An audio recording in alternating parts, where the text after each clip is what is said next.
Yes. Okay.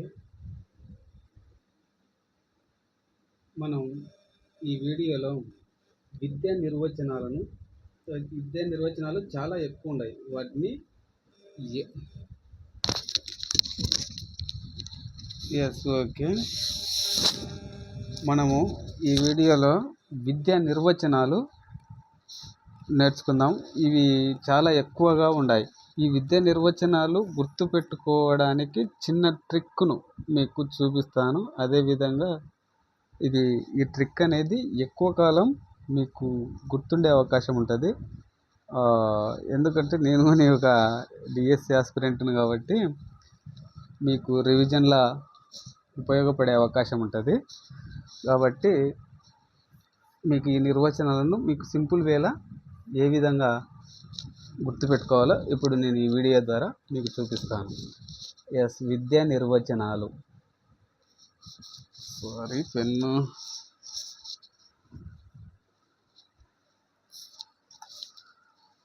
Yes. Okay.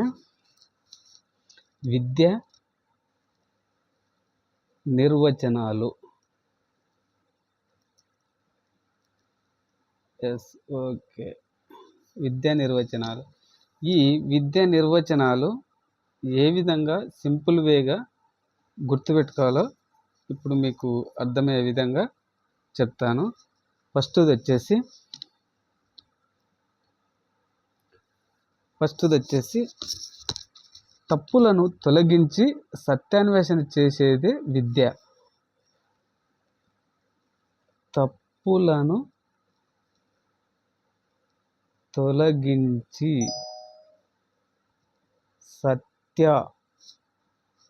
సత్యాన్వేషణ చేసేదే విద్య. విద్య అన్నది ఎవరంటే సోక్రటీస్.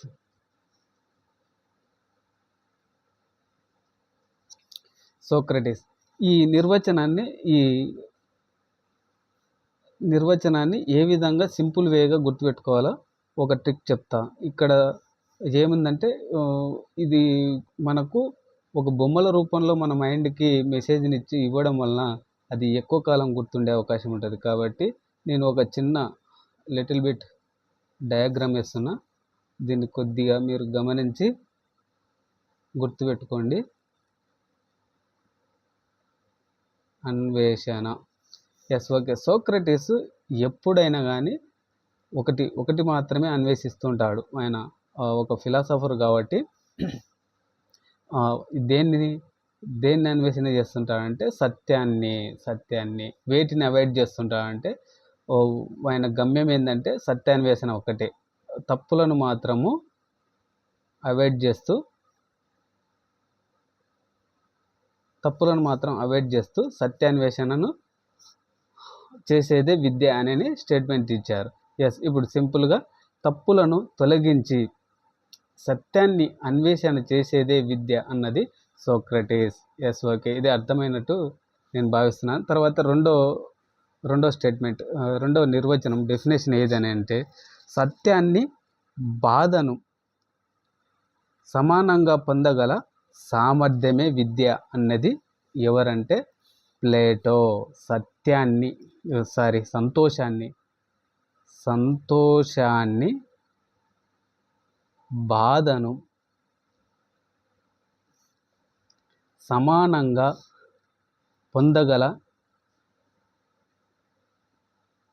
సమానంగా పొందగల సామర్థ్యమే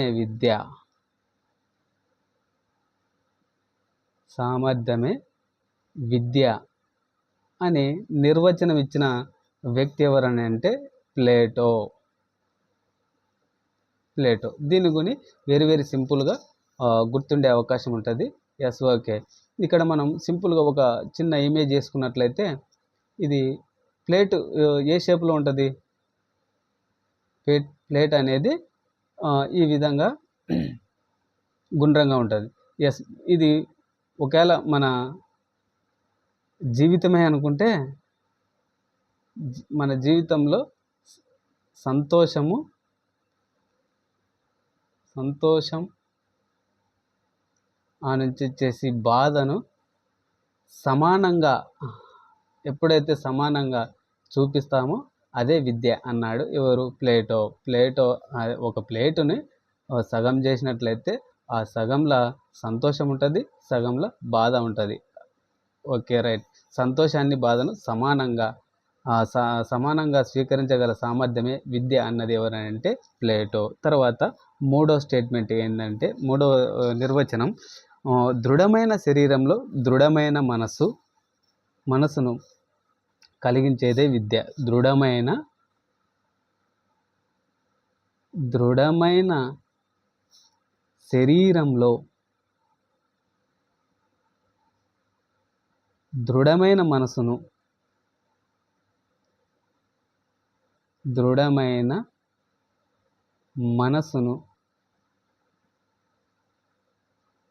కలిగించేదే విద్య అన్నది ఎవరంటే అరిస్టాటిల్.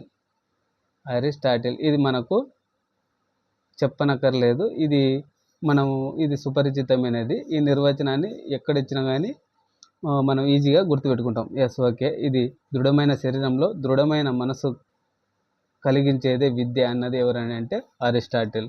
నెక్స్ట్ నాలుగోది వచ్చేసి ఓకే, జీవితంలో ఉన్నదానిని వివర్తనం చేసేదే విద్య. జీవితంలో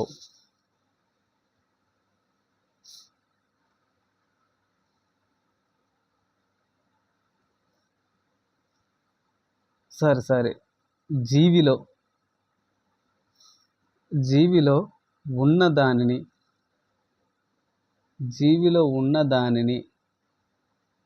వివర్తనం చేసేదే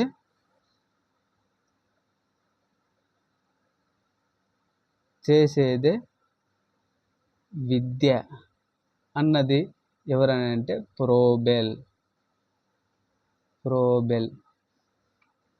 ఎస్, ఇక్కడ ఈ పదం వివర్తనం అనే పదం ఎక్కడైతే కానొస్తుందో దాన్ని ప్రోబెల్కు అన్వయించాలి. వివర్తనం, బెల్ అంటే ఏ విధంగా ఉంటుంది? బెల్ అంటే ఫర్ ఎగ్జాంపుల్ ఈ విధంగా ఉంటుంది బెల్.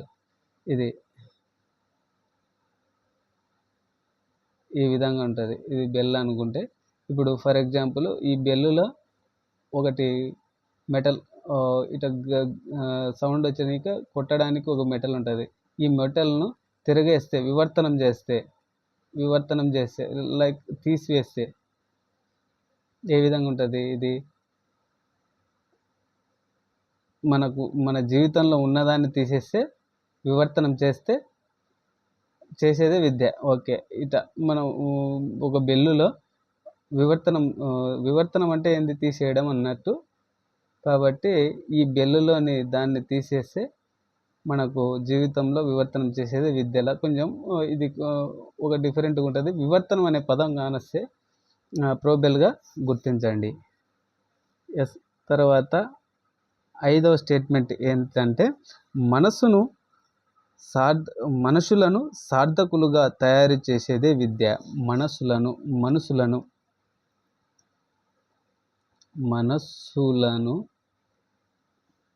లైక్ పీపుల్ సార్థకులుగా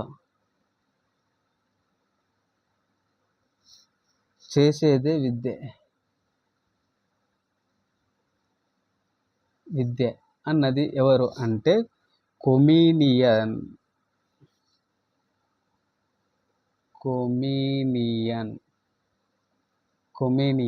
దీన్ని కొంచెం గుర్తుపెట్టుకోవడానికి నేను కొమీలియన్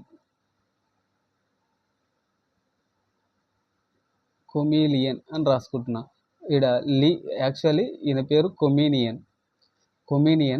నేను ఇది మిలియన్ ఇక్కడ మిలియన్ అని ఎందుకు రాసుకున్నా అంటే దీన్ని చిన్న ట్రిక్ ఉంది, చూద్దాం. సార్థకులు అంటే ఎవరు? ఎక్కువ సంపాదించే, స్వార్థంతో ఎక్కువ సంపాదించేవారు స్వార్థకులు. ఎస్, వీళ్ళు స్వార్థకులుగా ఏ ట్యాక్స్లు కట్టకుండా స్వార్థపరితంగా సంపాదిస్తుంటారు కాబట్టి వీళ్ళు స్వార్థకులు. అలా సంపాదించడం వల్ల ఏమవుతారంటే మిలీనియర్స్ అవుతారు. ఎస్, సావుకారులు అవుతారు.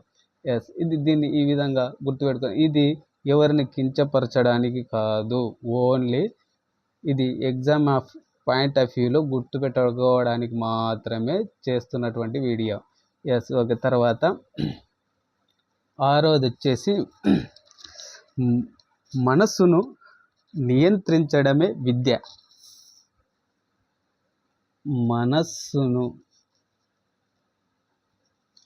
నియంత్రించడమే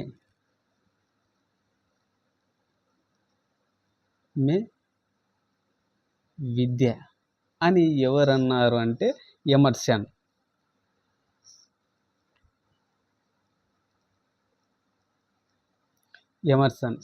ఎస్, ఓకే. దీన్ని ఇంకోలా గుర్తుపెట్టుకుందాము. మనస్సును నియంత్రించడమే విద్య అన్నది ఎవరని అంటే ఎమర్సన్. ఎస్, ఎమర్సన్ ఎలా గుర్తుపెట్టుకోవాలా? మనస్సును మనం అయితే ఎప్పుడైతే మన మనస్సును నియంత్రించుకోకుండా మనం చదివేటప్పుడు మన మనస్సును పక్కకు పోనీయకుండా చదవగలుగుతామో అప్పుడు మాత్రమే జాబ్ వచ్చే అవకాశం ఉంటుంది. కాబట్టి మనస్సును నియంత్రించడమే విద్య అన్నది ఎవరు అని అంటే ఎమర్సన్ పక్కల జాబ్ అని ఎందుకు రాస్తున్నా అంటే, మనము మన మనసును నియంత్రణలో ఉంచుకోకుండా చదువుకోకపోతే జాబ్ రాదు. ఎస్, మనసును నియంత్రించుకొని చదవడం వల్ల జాబ్ వస్తుంది. దానికి ఎవరు కారణమవుతారు అని అంటే, ఆ పదాన్ని ఎవరు చెప్పడం జరిగిందంటే ఎమర్సన్ అనే ఈ శాస్త్రవేత్త చెప్పడం జరిగింది. తర్వాత నెక్స్ట్ వన్ ఈజ్ వ్యక్తి ఆలోచన శక్తి పెంపొందించేదే విద్య. వ్యక్తి ఆలోచన శక్తిని పెంపొందించేదే విద్య అన్నది ఎవరంటే, వ్యక్తి ఆలోచన శక్తిని పెంపొందించేదే విద్య అన్నది ఎవరంటే డెక్టర్.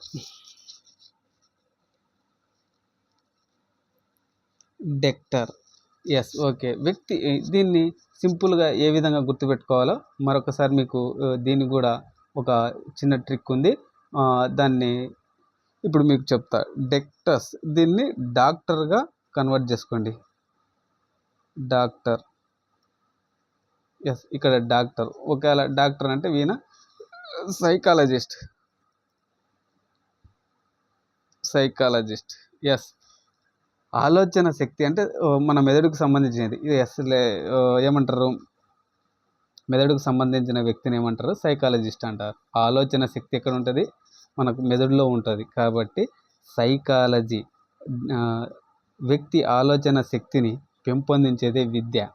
ఎస్, ఈ ఆలోచన శక్తి అన్న పదం కానొస్తే దాన్ని డెక్టర్గా పరిగణించండి. Yes, okay. ఇది మీకు అర్థమైందని అనుకుంటున్నాను.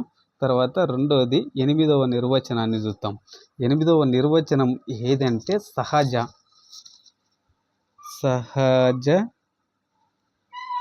సుశీల ప్రగతిశీల. వీళ్ళు ఎవరంటే, వీళ్ళు ఒక మాస్టర్ యొక్క శిష్యులు. వీరికి విద్యను బోధించడం వల్ల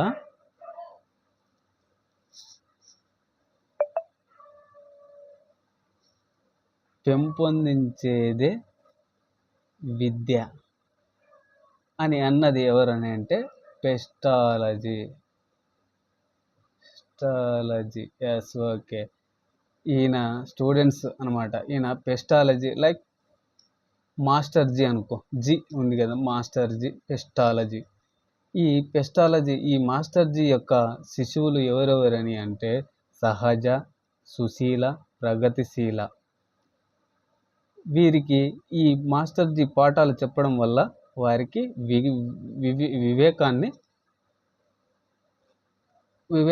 వికాసాన్ని పొందారన్నట్టు. Yes okay. ఇది ఈ విధంగా గుర్తుపెట్టుకోవచ్చు. ఇంకోసారి చెప్తా చూడు. సుశీల, సుశీల, సహజ, సుశీల, ప్రగతి. ఈ 3 పదాలు కానొస్తే పెస్టాలజీ, మాస్టర్జీ. వీరు ఎవరని అంటే ఈ ముగ్గురు స్టూడెంట్స్ ఈ పెస్టాలజీ మాస్టర్జీ యొక్క స్టూడెంట్స్. ఈయన ఈ ముగ్గురికి పాఠాలు చెప్పడం వల్ల వారికి వికాసం అనేది వికాసం అని పొందారు. Yes okay. ఇది వీనిచ్చిన స్టేట్మెంట్ మరొకసారి. సహజ, సుశీల, ప్రగతిశీల వికాసాన్ని పొందడమే విద్య అన్నది ఎవరని అంటే Pestalozzi. Yes next one is 9వది. శిశువు తన ఉత్తమ సామర్థ్యం ద్వారా. ఇది కొంచెం లెంతీగా ఉంది. దీన్ని సింపుల్గా, వెరీ సింపుల్, ఈ పదం మాత్రమే కానొస్తే వీణ ఆ యొక్క నిర్వచనాన్ని ఏ విధంగా తొందరగా గుర్తుపట్టే అవకాశం ఉందో నేను ఒకసారి మీకు సింపుల్గా చెప్తాను. శిశువు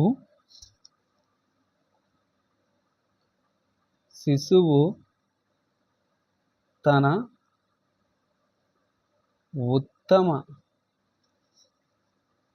సామర్థ్యాల ద్వారా. ఇటు వరకు మాత్రమే నేను తీసుకోబడింది. దాన్ని సింపుల్గా గుర్తుపెట్టుకోవడానికి టీపీ సన్ అనే ఆయన ఈ స్టేట్మెంట్ ఇచ్చారు. ఈ శిశువు తన ఉత్తమ సామర్థ్యాలు, ఈ స్టేట్మెంట్, ఈ ఈ వాక్యం అనేది ఏ స్టేట్మెంట్లో లేదు, అంటే ఏ నిర్వచనంలో లేదు. కాబట్టి దీన్ని నేను గుర్తుపెట్టుకోవడానికి చిన్న ట్రిక్ చెప్తా. సన్ అంటే ఎవరు?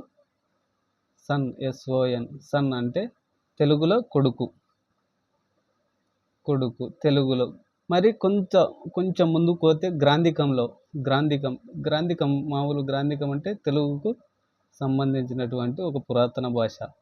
ఆ గ్రాంధికంలో కొడుకునేమంటారంటే శిశువు. సన్ అంటే కొడుకు, శిశువు అంటే ఇక్కడ శిశువు అంటే కొడుకు అన్నట్టు. కొడుకు తన ఉత్తమ సామర్థ్యాల ద్వారా అంటే ఎంపటే సన్, టీపీ సన్ గుర్తు రావాలి. Yes okay. తర్వాత వచ్చేసి 10వది సంపూర్ణ జీవితానికి సమయత్తపరచడమే విద్య.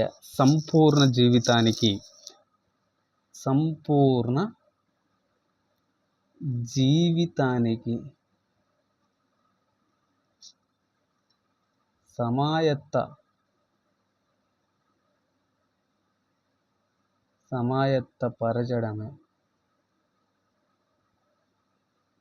పరచడమే విద్య అన్నది ఎవరు అని అంటే స్పెన్సర్.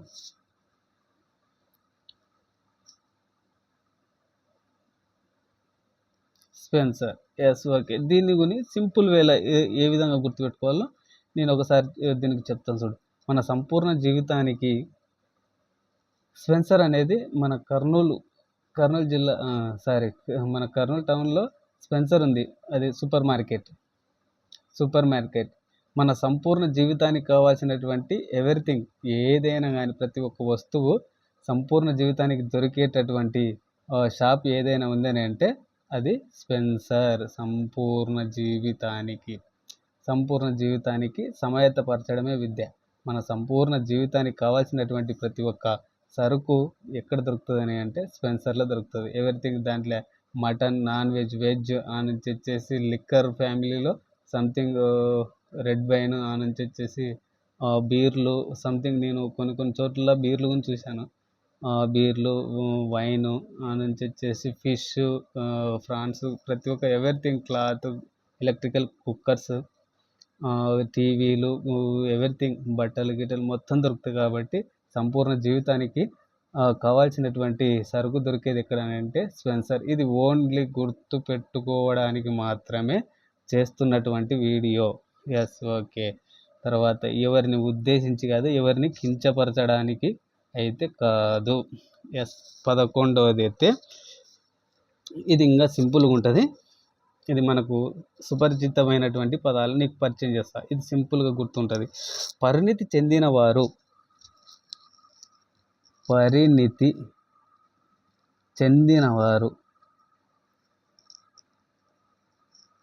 పరిణితి